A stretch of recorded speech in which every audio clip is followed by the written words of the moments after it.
World Social Justice Day 2024 calls for collective action to bridge gaps and build alliances for a just world. The day also seeks to highlight the importance of education and the need for political commitment to global solidarity. The Public Protector's Office has reiterated its support for social justice. For more on this, we are now joined by Public Protector Adv Kholeka Gcaleka.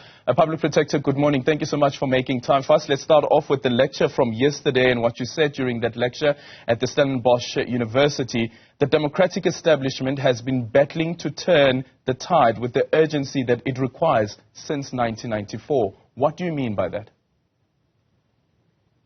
Good morning, Aldim, and good morning to the viewers at Newzroom Afrika. What I basically meant by that is that, when the new democratic dispensation took over in governing our country, it brought a lot of hopes to South Africans who were already desperate and living in disadvantaged circumstances and the disparities that exist between our country. So there were high expectations regarding this democratic dispensation. However, because of various factors which stem back from the history of this country, which contributed to the disparities which we see as South Africans, it was further exacerbated by a slower progress in implementation, however, which started off with a high promise at the beginning of our democracy, but we saw a slowdown in the latter years, coming up to the 30 years in which we are in, which were further exacerbated by corruption, maladministration in our country, which we of course see through the lens of the Public Protector. Yeah, and 30 years later, we ought to be far further in our development than what we currently are at. And you do make reference to the latter years leading up to the 30 years of our democracy. What went wrong? We have been reporting on corruption. There are entities like the Office of the Public Protector that also investigates corruption. There's the oversight that Parliament is supposed to be doing over the executive. So what do you say, a Public Protector, has gone wrong that we have not been able to be further than what was expected in this 30 years of our democracy? I think what really went wrong, and I would echo the Zondo Commission report, on part of its findings, and recommendations, that basically we saw an erosion in governance in our country, maladministration perpetuated, but also we saw an erosion of skills in our country, an erosion of ethical leadership, and the will really to take up what is envisaged in our constitution to govern with the necessary integrity and patriotism that our country requires. And we have seen also that we have taken up quite slowly to implement the governance reforms which are required. And this is very clear from the landscape which we see on the implementation of the Public Protector's remedial actions, for instance, which demonstrate the governance deficiencies which should be corrected. We've seen a slight increase from the previous year, which was at only 2%, and currently it is at 20%.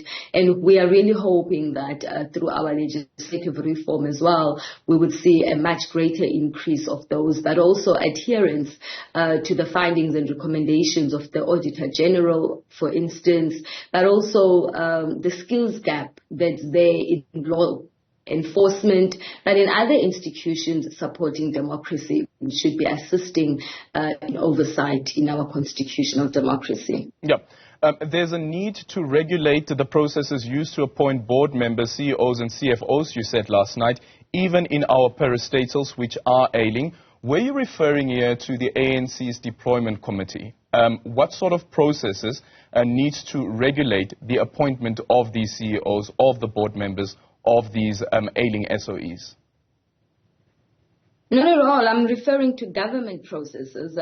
We saw through investigations that we conduct appointments in government and in state institutions, and some of them really do not adhere to the prescripts that are before those particular institutions to ensure that there is good governance, there's accountability, but also you ensure that you attract the skills that is required, the competencies and the ethical standards that are required within those parastatals. Yeah.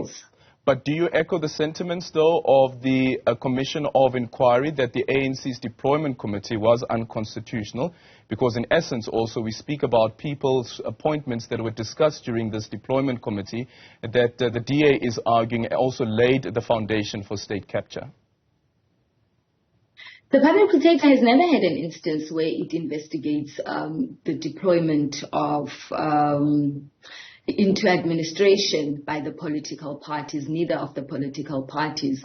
And therefore, I do not have a researched view from the part of the Public Protector. But however, ours remain that the manner in which recruitment is being done in state affairs, whether it's in boards, whether it is in the main administration of CEOs, HODs and DGs, there are major discrepancies, and also in other levels of employment in the state institutions. Yeah. And then you made reference to the Grootboom matter, and I was also looking at a report that has been compiled some time ago by the Mail and Guardian, where they referred to the Grootboom matter. And unfortunately, Grootboom died 8 years after that judgment, still penniless, still homeless, living in a shack.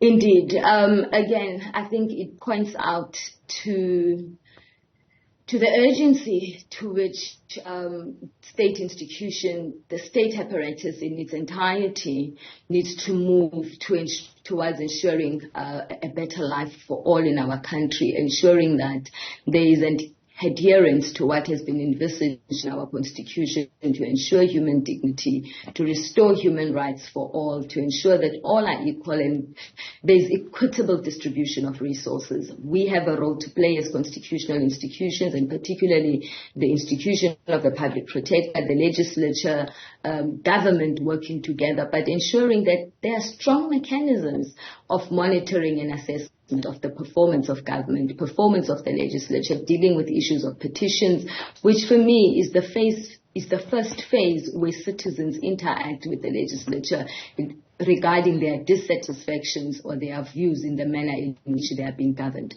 When they come to the Public Protector is really an institution of last resort when people have lost all hope, when there's been severe undue delays in state affairs. But we find that people actually have a situation where they go to all state institutions because they do not trust which one will act and which one will not act, and whichever acts first, they would then be accepted to that. But we really need to do more. We really need to set the standard of the Constitution and nothing less than that. Yeah. You also made reference to we don't want a different revolution. What revolution do you think would be forthcoming if we don't deal with the issues of inequality as well as poverty? Yesterday, the unemployment figures came out, 32.1%. It is a record high level of unemployment in the country. But also looking at the majority in this country, the black Africans in this country, since 2013 to 2023, the unemployment in that particular demographic has increased by nearly 10% over the past 10 years.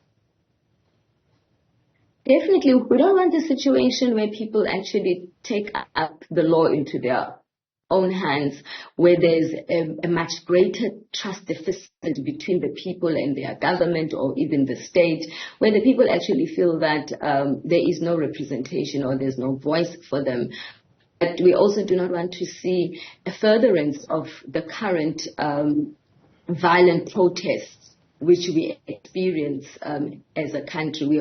We see the destruction in infrastructure, but also we see the issues of business struggling to conduct their business currently, where there is what we now term the mafias who have taken over in some of the construction in our country and other tender processes. So we don't want that culminating into the citizenry feeling that there is no protection for them in their own country, and ensuring that they are able to do that on their own, and thus rendering our democratic dispensation useless. Yeah.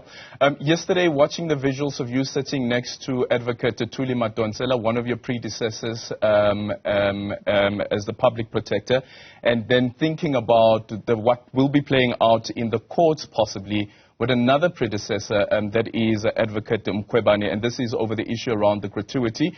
She has issued a statement. Not sure if you saw the statement that came out yesterday after the decision that you have taken not to pay out the gratuity that she was referring to. And she says that as far as she is concerned, it's noteworthy to mention that while the Constitution outlines the forfeiture of benefits for the impeachment or the removal of the president from office under specific circumstances, it is silent on the forfeiture of benefits on the removal of judges or heads of Chapter 9 institutions.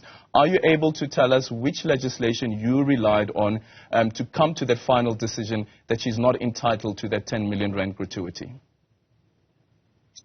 Aaron, the conditions of service of the public protector are actually regulated by determination through the National Assembly, and the Constitution is the overarching law in our country. We obviously had to look into those, and the institution came to a decision that there is none. There is no prescript which refers to removal from office. And we must be very clear, this is unprecedented, and probably indeed in exercising her right, that is what is required so that there is a clarity in law in this particular issue. Okay. Have you received the papers as yet? No. Okay, thank you so much for your time. Advocate Kholeka Gcaleka there, Public Protector of the country, and this is, of course, on the Stellenbosch lecture that she delivered yesterday on social justice and social inclusion, but also the latter part there is a standoff that is building up between herself as well as the predecessor, that is Advocate Mkhwebane.